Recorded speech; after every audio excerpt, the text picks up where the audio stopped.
Okay, Rabbi Sai, today we start Maseches Menachos. Okay, fantastic. And our beginning is on DAF YOMI Menachos of the Maseches.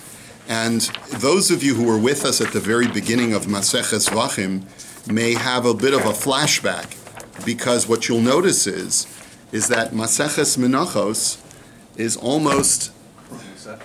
almost exactly in its format like Maseches Vachim, and especially the halacha.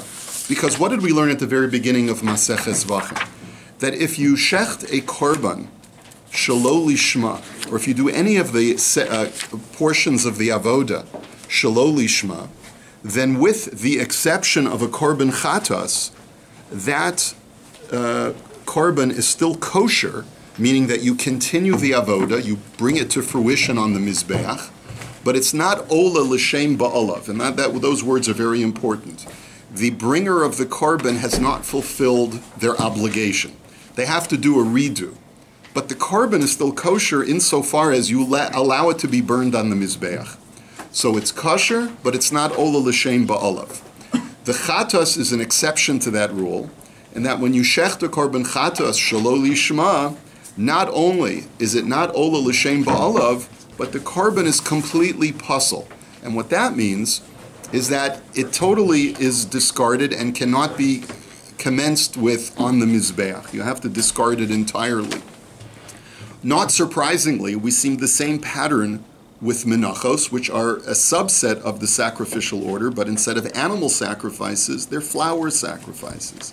So kol ha-menachos, therefore, all menachos shenikmitzu shelo lishman kesheros. The first act of avoda that you do with a mincha is what's called kemitza. And what you do is you have a larger container with the owner's flour. The kohen takes a fistful of that flour. He then places it in a smaller container, which is a kli shares. That container is brought close to the mizbeach, and then that kometz, that fistful of flour, is placed on the mizbeach for burning. So if he does the kemitza shelo lishma, the mincha is still kosher, ela shelo alu leba'olav l'shem chova. But the owner has not fulfilled his obligation. So let's say he had an obligation to bring a mincha. Let's say, for example, he had taken a neder. I hereby pledge to bring a mincha. So he brings this mincha, but the kohen does the kemitza shelo lishma, not for the right intention. He does it, let's say, for a different kind of korban mincha, not for the sake of this fellow's neder. So in that case, the korban still is commenced with, you burn it on the mizbeach, but the owner has to do a redo. Chutz miminchas chote uminchas kenaos, that the exception to that general rule are two types of mincha, just like the korban chatas, where it's called a minchas chote, where there's a special kind of korban chatas where the Torah calls it a korban ola v'yored, a korban of fluctuating value, where the owner has committed a sin, but in order to allow him to atone more easily, the Torah allows him to bring a korban of different values depending upon his economic status. And for example, if a person enters the Beis HaMikdash in a state of tumah, the Torah says he has to bring a korban ola v'yoreh to atone for his defiling the temple. And if he's poor, he brings a korban mincha. That's called a minchas chote.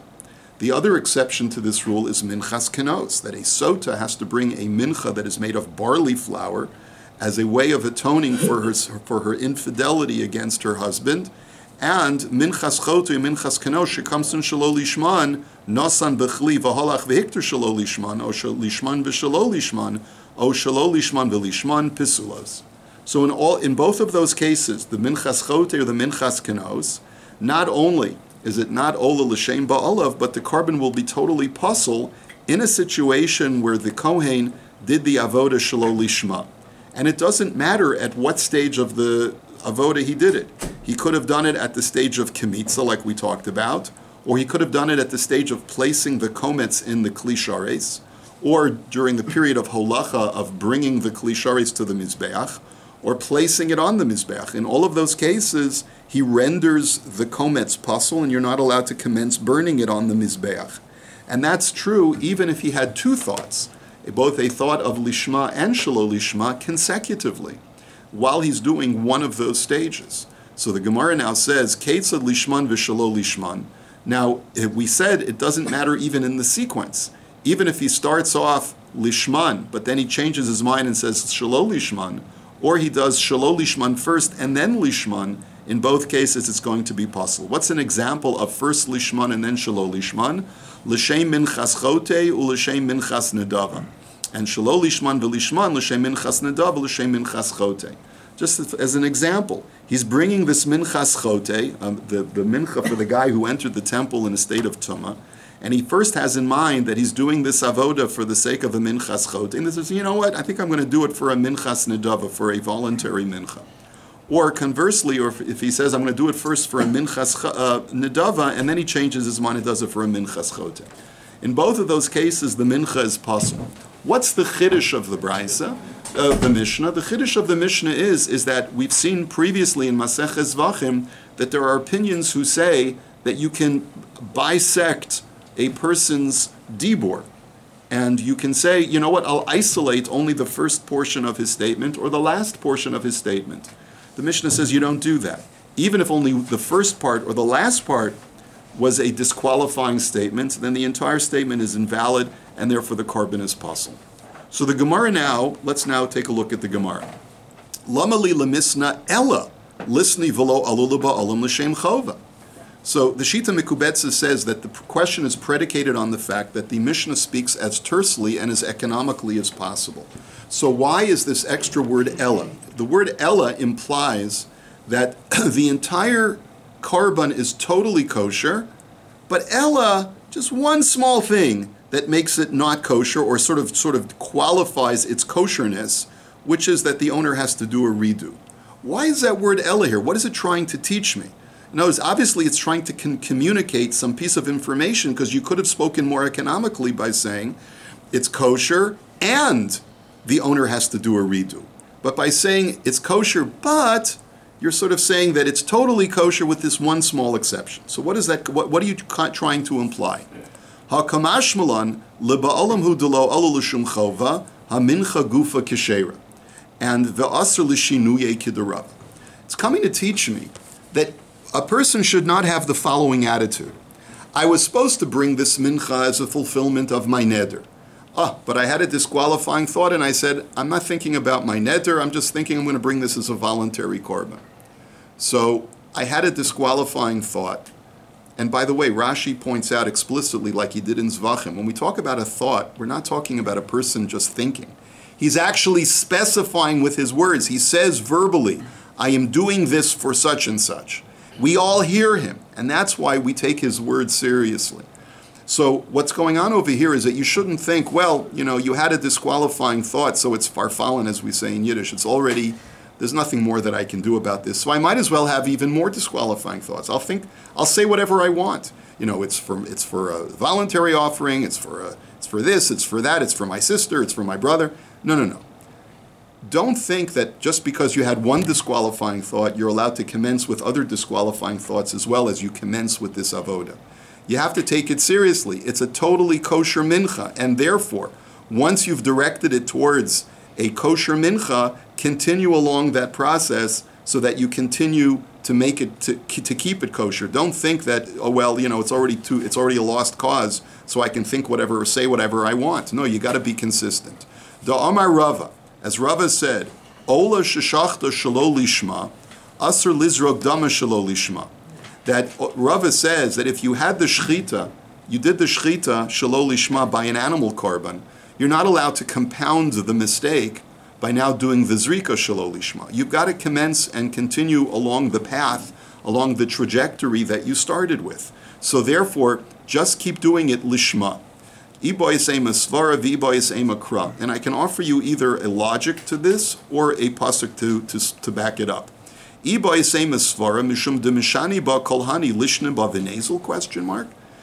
words, the svara is like this. Just because a person made one mistake, do we want him to compound the error and make another mistake? The Gemara actually has not here, but the Gemara actually says a statement like this. It says, Misha achal shom v'reicho nodev. Yachzor v'yochal shom. If a person ate garlic and he's got stinky breath, so what do you say? Eat more garlic? No, try to minimize the damage. So in other words, just because you had a korban that was supposed to be for X and you thought about it for Y, does that mean that it's now a loss? No. Try to minimize the damage and continue along the path of making it lishma as much as possible. What I think the Gemara means is, what I think Rava means is that now that it's committed to a shlamim, because that's what you changed it to, continue the course and make it for a kosher shlamim. And by the way, so we extend that same svara to a korban mincha. The same idea. You had an improper thought, you messed it up, so the owner's going to have to do a redo for his neder. But at least continue making this a kosher mincha and be consistent with what you turned it into. V'iboy say makra, or I'll give you a pasuk to back it up. Motzas fasecha tishmor ve'asisa kasher nadarta l'Hashem elokecha nedava. So there's a pasuk that reads like this: whatever comes out of your mouth, you have to observe and fulfill. Just as you pledged, so shall you give to Hashem a voluntary gift. So the Gemara says there's an inherent contradiction. Nedava nederhu kari nederhu. So the Gemara says, what do you mean? You started off the pasuk by calling this a neder, which means you're now obligated because of a pledge. And then afterwards you call it an nedava, you call it a voluntary thing. So kari le neder v'kari le nedava, that's really an elaboration of the question. Why are you calling it both? It's either a neder or a nedava. A neder is a fulfillment of a pre-existing pledge, and a nedava is an extemporaneous gift. Ela im kamasha nadarta asisa yehi neder vim lav yehi nedava. So the answer is like this: if you did it correctly and you verbalized what you had originally intended it for, then it'll be a fulfillment of your neder. But if not, at least make it a kosher nedava, unedava mishari l'shanu yebel, and you're not allowed to change from making it a nedava. In other words, be consistent as much as you can based on your new error. Okay, now the Gemara says lema masnisim delo kereb Shimon. Let us suggest that our Mishnah is not like Reb Shimon, because as you'll see, Reb Shimon holds that there's a fundamental difference between animal karbanos, which we call zvachim, and flour karbanos, which we call menachos. The Tanya, Reb Shimon Omer, kol hamenachos shenikmetzu shelo lishman ksheros va'olu leba'olam l'shem chova, she'ein hamenachos domos lizvachim. See, he says explicitly, if I do a mincha, and I do the kemitza shelo lishma, then regardless of whether it's a regular mincha, or whether it's a minchas chote, or a minchas kinaos, even if I did it shelo lishma, the mincha is kosher, and the owner has fulfilled their obligation. Totally contrary to our Mishnah. And why what makes him say that there's an inherent difference between menachos and zvachim? Sha'akometz machvas l'shum marcheshes, ma'aseha mochichen aleha l'shum mochichen aleha, period. L'shum machvas chareva l'shum belula, ma'aseha mochichen aleha. L'shum chareva, period. It says the reason is like this. What's the difference? By a mincha, we're going to see that there are multiple different types of korban mincha, not only for the reason that they're brought, but also in the way that they're prepared. The two that we're going to look at now are a minchas marcheshes versus a minchas machavas. A minchas machavas and a minchas marcheshes are prepared in similar ways, but a minchas machavas is a thin pan crust, and a minchas marcheshes is a deep pan crust. And it's a deep pan, like it always boils down to pizza in the end, right? But anyway, these are two different kinds of mincha. They're mixed with oil, and then afterwards with a little bit of water. They're kneaded. But the minchas marcheshes is in a pot, and a minchas machavas is a griddle cake that becomes hard and is broken up afterwards. Now, let's say a person is obligated to bring a minchas machavas based on his pledge. So he's got a minchas machavas. It's a thin crust, right? And then all of a sudden he verbalizes and he says, I'm doing this to fulfill a minchas marcheshes. So Reb Shimon says that's nonsensical, because your actions betray your words. Clearly, what you're saying is totally nonsense, and therefore we don't reckon with it. We totally discard your words. That's the reason why when it comes to a mincha, it doesn't matter what you say, just look at what you're doing, and that's what counts. However, avol bizvachim eino kain. Shchita echas lekulan, uzrika echas lekulan, v'kabola echas lekulan. But when it comes to animal sacrifices, there is no difference between the shchita for a chatas or an asham or a shlamim or an ola. There's no difference in the way that you do the kabbalah sadam. There's no difference in the way that you do the holacha. There's no difference in the way that you do the zrika. And therefore, in animal sacrifices, since there's no action that betrays your words, we take your words seriously. But by a mincha, we don't take your words. We discard your words because your actions betray your words. So that's Reb Shimon Shita. Our Mishnah clearly is not that way, because our Mishnah says that there's no difference between menachos and zvachim in that respect. So the Gemara now says, Hanicha Rav Ashi da'omer kan bekometz machvas l'shum marcheshes, kan bekometz minchas machabas l'shum minchas marcheshes, masnisin mincha l'shum mincha hi. So the truth of the matter is, we're going to see later on in the Gemara that Reb Shimon himself contradicts himself. Reb Shimon in one place says that if you do a mincha shelo lishma, totally kosher and it's ola l'shem ba'olav. In another place, Reb Shimon says that it's not ola l'shem ba'olav. So there's an inherent contradiction in Reb Shimon himself. Rav Ashi had answered the question and he said, well, even Reb Shimon will agree that if you verbalize the word mincha in your change, then we do take your word seriously, because your explicitness shows that you know exactly what you're saying and you're not speaking nonsense. It's only when you don't verbalize the word mincha in your statement, you just say marcheshes. So your word marcheshes, we throw it away, because you didn't say the word minchas marcheshes. So in that situation, if you're using that as the reconciliation within Reb Shimon, then we could easily reconcile our Mishnah with Reb Shimon. The Mishnah is talking about where a person verbalized the word mincha. And there, even Reb Shimon agrees that the carbon is not ola l'shem ba'olav, and it'll be pasul if it's a minchas chote or a minchas kenaz. And when does Reb Shimon say that it's totally accepted? When you didn't verbalize the word mincha. So therefore, our Mishnah could be reconciled with Reb Shimon. What did you want to say? The opposite, mincha is like a generic term. He says minchas. He says minchas marcheshes. He says there can't be zvachim marcheshes. But the word marcheshes in a vacuum could mean something totally different. But he's bringing a mincha. Okay, you can argue with Rav Ashi. I'm just telling you what Rav Ashi's shita is. So you want to argue with Rav Ashi, write your own Gemara. But we're learning the daf. So that's one. So if you want to learn like Rav Ashi, you can reconcile our Mishnah with Reb Shimon. However, Elul Rabba v'Rava ma'ika l'meimar. But Rabba and Rava offer two totally different answers, which we're going to see momentarily. And for them, it's much harder to reconcile Reb Shimon with our Mishnah. V'chi tema kidika mishani Rabba kan b'shinoi kodesh kan b'shinoi ba'olim. He says, you know why? How does Rabba reconcile Reb Shimon's his self-contradiction? He reconciles it as follows: when you say that the mincha is for a totally different mincha, let's say I say that it's really for a neder, and I say that it's for a minchas chote or whatever, I change it. There, Reb Shimon would hold that we discard your words.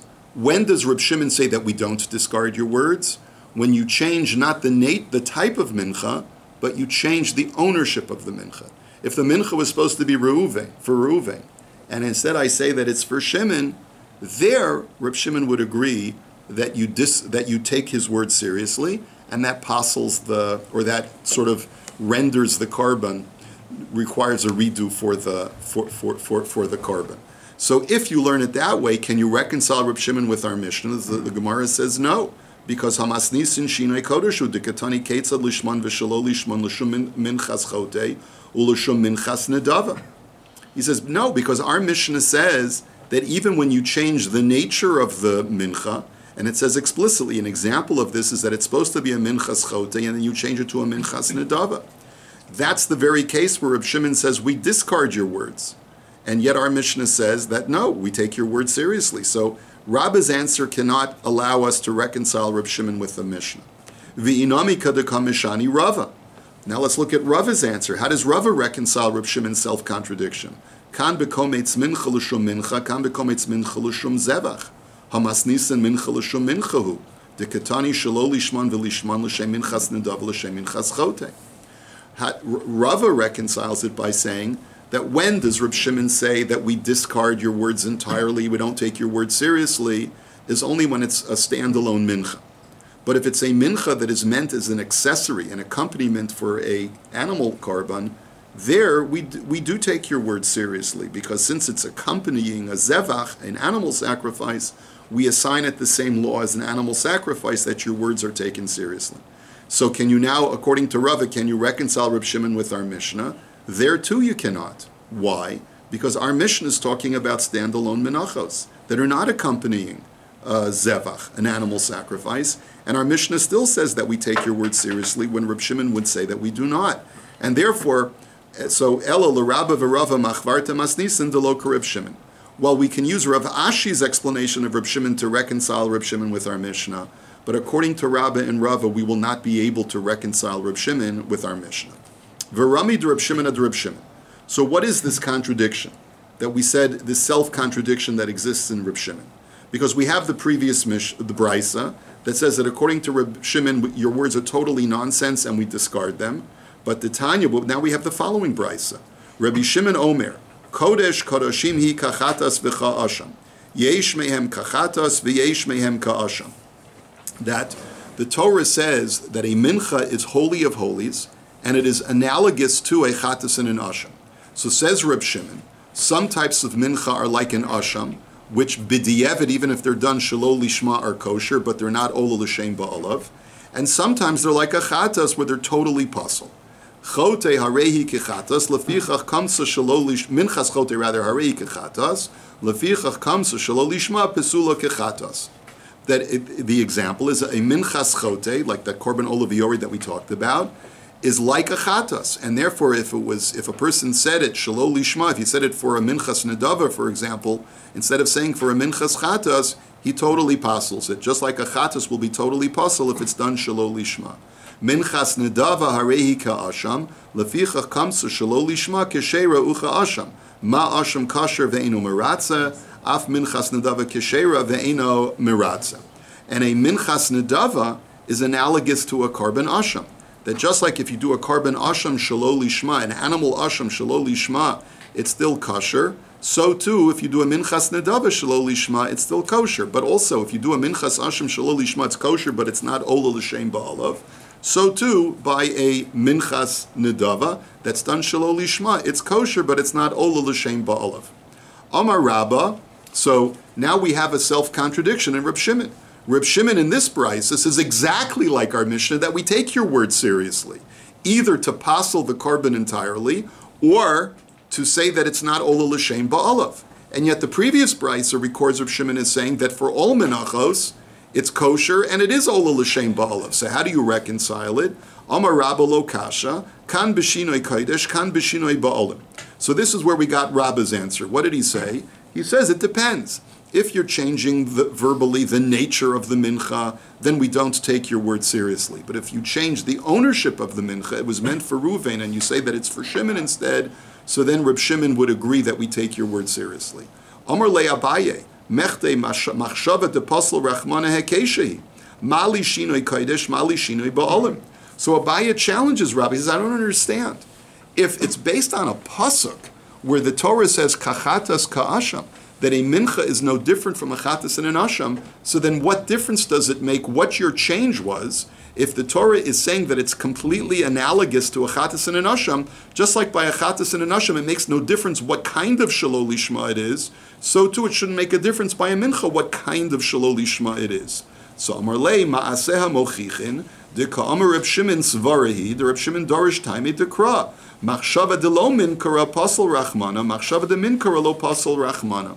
So Reb Shimon, Rabbah defends Reb Shimon's position, and he says, no, Reb Shimon has a unique shita in Kol HaTorah Kula. He's doresh tamei dekra. What does that mean? Reb Shimon says that you have permission, it's a very dangerous endeavor, you have permission to look at a mitzvah, infer the reason for the mitzvah, and then say that halachically, this mitzvah only applies when the reason applies. But when the reason no longer applies, the halacha no longer applies. So that's Reb Shimon Shita consistently throughout Kol HaTorah Kula. So for example, the Mishnah in Bracha says that you're not allowed to say, Al kan tzipor yagiu rachamecha. God, may you have compassion on us, just like you have compassion on the mother bird. The Mishnah says, why are you not allowed to say that? Because you're not allowed to infer God's reason for the mitzvah. But Reb Shimon disagrees with that. Reb Shimon says you are allowed to say, Al kan tzipor yagiu rachamecha, because you are permitted, and even you are mandated to infer that the reason why God tells you to send away the mother bird is because it's compassionate. So that's a fundamental difference in halacha between Reb Shimon and all of the other Tanoim. And based on that, Reb Shimon says, I agree that the Torah compares a mincha to a chatas and an asham, but only where they are completely analogous. Just like by a chatas and an asham, your words are not contradicted by your actions, so too only in cases where your words are not contradicted by your actions do your words count. But when your words are contradicted by your actions by a korban mincha, such as I'm doing this for a marcheshes, when it's clear that I'm doing it for a machavas, so then your words are discounted. And that's the way Reb Shimon will learn according to Rabbah. Ela me'ata. So the Gemara now says, well, let's analyze this. By that argument, where any time your words are contradicted by your actions, we don't take your words seriously. So olas ha'ov shemolka l'mayla mishum chatas ha'ov tiratzeh ma'aseh ha'mochichan aleha dechatas mochichan aleha de'olas ha'ofi de'ichatas ha'ofi lamata haba avidla. So the Gemara says, by that argument, let's say I'm doing a bird sacrifice. Now I do a bird ola. I'm supposed, as we learned in Maseches Zvachim, when you do a bird ola, you take the bird, you're stepping on the special step that's on the height 6 amos up on the mizbeach, and you step on that and you do the malika there, and you do the mitzoi, you do the squishing of the bird to get out its blood at that point, so that it goes on the top part of the mizbeach. Now, what if while you're doing that you say, I'm doing this l'shem chatas? Don't your actions contradict your words? Because the chatas, the malika, is done on the bottom part of the mizbeach, not the top part of the mizbeach. So isn't your very action contradicting your words? And therefore, according to Reb Shimon, it should be a totally kosher olas ha'of. So the Gemara says, Atu chatas ha'of l'mayla milesa ha'amar mar malika b'chol makom b'mizbeach keshera. No, we could say no, that's different, because b'di'evid, even though lechatchila you're supposed to do the malika of a chatas on the ground, but if you do it above b'di'evid, it's still kosher.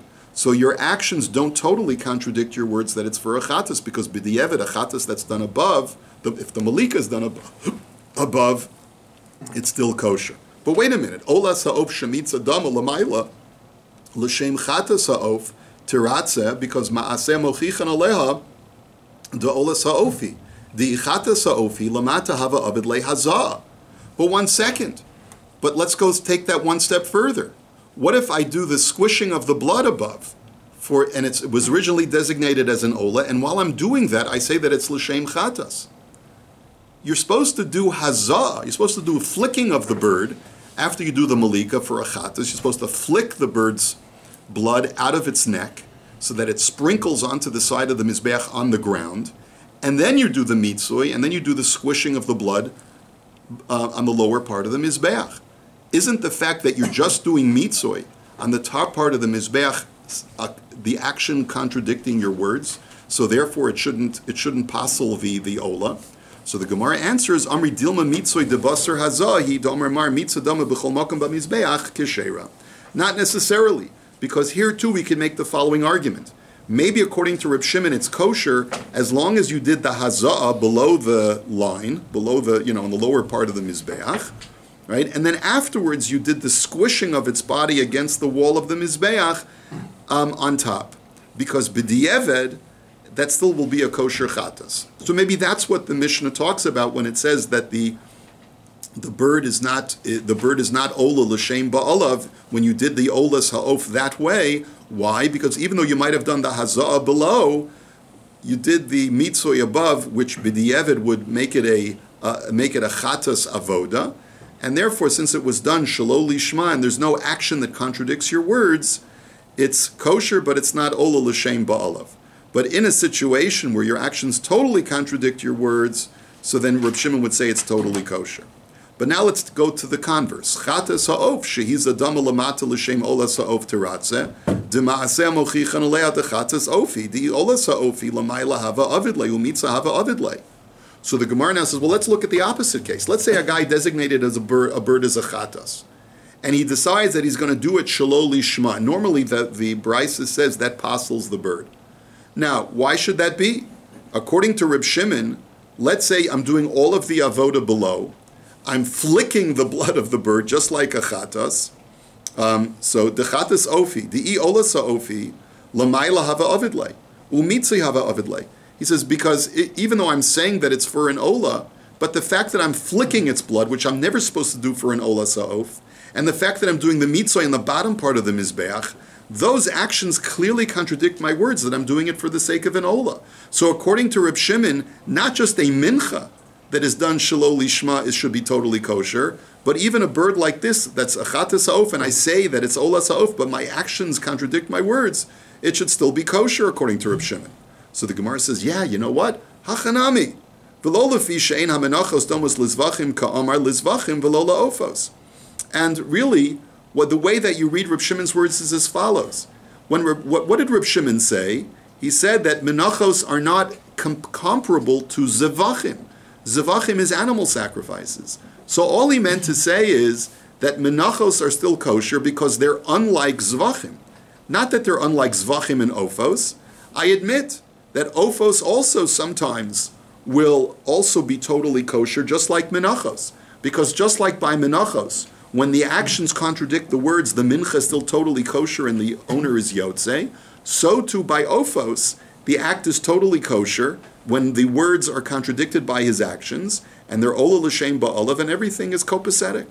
So therefore, it turns out that according to Reb Shimon, not only sometimes will a mincha shelo lishma be totally fine, but also an oath that's done shelo lishma will also totally be fine. It's only by zvachim, animal sacrifices, where it's done shelo lishma will Reb Shimon agree that if it's done shelo lishma, either it's pasul by the case of chatas, or it's not ola l'shem ba'olav by other karbanos. And this is where we'll hold it for today. Have a wonderful day. Rabbi Hananya ben Akasha Omer, Radza HaKadosh Baruch Hu Zakos